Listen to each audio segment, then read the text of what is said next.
एक insurance agent जिसका पूरा घर ऋण में पड़ा हुआ है, जिसमें उसमें घर में इतना कर्जा है, मां बीमार है, उसको पैसा तुरंत चाहिए, वो थोड़ी सी गड़बड़ पॉलिसी बेचेगा, उसको जो कमीशन आएगी उससे अपने घर को चला लेगा।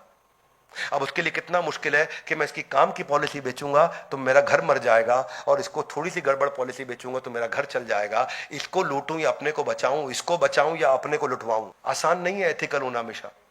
एथिकल और इमोशनल डिसीजन, ये चैप्टर थोड़ा डिफरेंट है। इसमें आपको लाखों में कोई एक टीचर ऐसा होगा जिसका बच्चा जब नहीं पढ़ रहा हो ठीक तो अपने हाथ से अपने बच्चे को फेल कर देगा।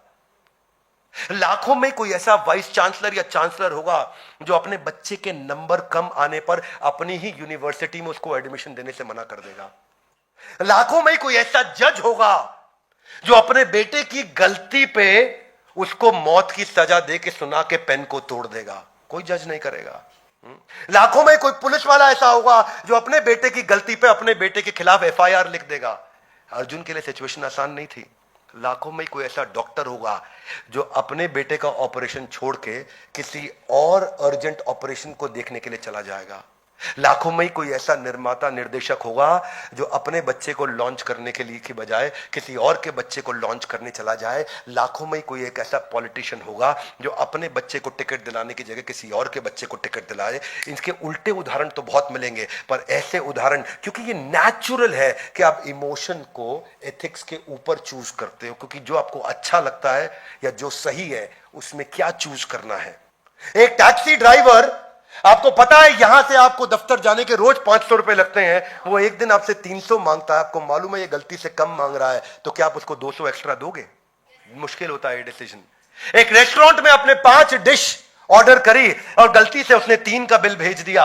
अब आप क्या बोलोगे कि उसको कि नहीं 5 का बिल दूंगा मैं क्योंकि मैं तो 5 ऑर्डर किया? कि लाइफ इंश्योरेंस एजेंट वो जानता है मेरा भाई ये टर्मिनली इल है, ये मरेगा, इसको कोई पॉलिसी नहीं देगा, लेकिन उसकी झूठी पॉलिसी बनवाता है।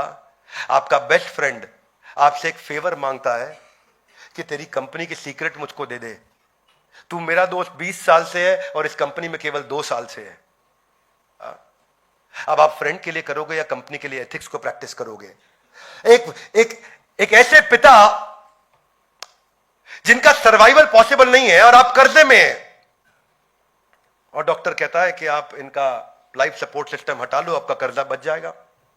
क्या किया जाए? कर्जे को बढ़ाऊं या उस पिता को चलाते रहूं जिन्होंने कभी ठीक नहीं होना है? एक ऐसा हस्बैंड जिसको अभी हार्ट ट्रांसप्लांट की जरूरत है और उसकी पत्नी के पास पैसा नहीं, उसको लाखों रुपया चाहिए उसका हार्ट ट्रांसप्लांट करने के लिए, और उसका बॉस उसको बोलता है एक रात के लिए मेरे साथ सो जा, मैं तुझे पैसे दे दूंगा। वो क्या करे? अपने हस्बैंड को मरने दे या उनके पास जाए और एक रात वहां सो जाए और फिर अपने हस्बैंड को बचाए?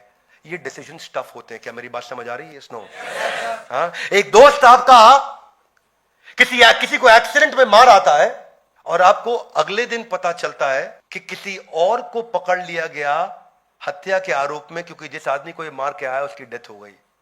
आपके दोस्त को नहीं, उसको पकड़ा गया है, तो आप सच बोलोगे या रुक जाओगे? बहुत सारी कंडीशंस, ऐसी टफ सिचुएशन। आपके पिता हॉस्पिटलाइज्ड है, उनकी एक इंश्योरेंस पॉलिसी है, इमेजिन करिए, और पिता ठीक नहीं हो रहे हैं, रिकवर नहीं कर रहे, रिकवर करना मुश्किल हो रहा है, पर उनकी एक 10 करोड़ की पॉलिसी है जो आज रात 12 बजे के बाद लैप्स कर जाएगी।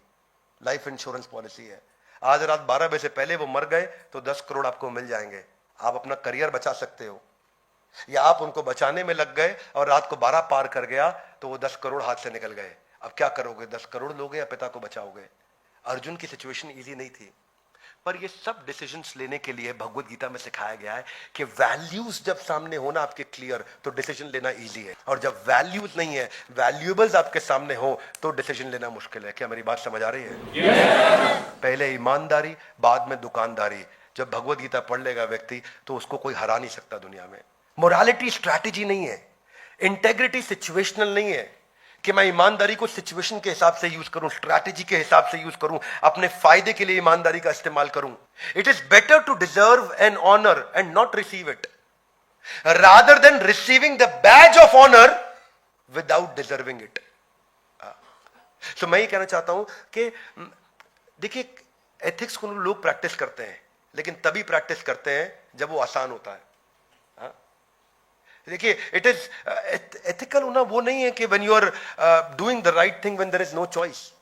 एथिकल होना तब है when you are doing the right thing, when doing the right thing is the most difficult thing and you are still doing the right thing. जब सही काम करना सबसे मुश्किल काम है और फिर भी आप सही काम करते हैं, उसको बोलते हैं एथिक्स। अगर सिंपल तरीका है, आप बोर्ड लाइन नंबर पे फोन करिए, पूछिए, इसका डिटेल मांगिए। आपकी नौकरी चली गई है, आपका बिजनेस बंद हो गया है, आपके पास आज इनकम का सोर्स नहीं है, या आप एडिशनल इनकम चाहते हैं, सिंपल काम है, कुछ नहीं करना है, एक नंबर मिलाना है आपको। इस नंबर पे निकाल लो अभी 10 मिनट, वीडियो बंद करते ही ये नंबर उठाओ और इसको फोन मिलाओ, पूछो सर ये क्या चीज़ है, मैं समझना चाहता हूँ, थोड़ा डिटेल में समझाइए।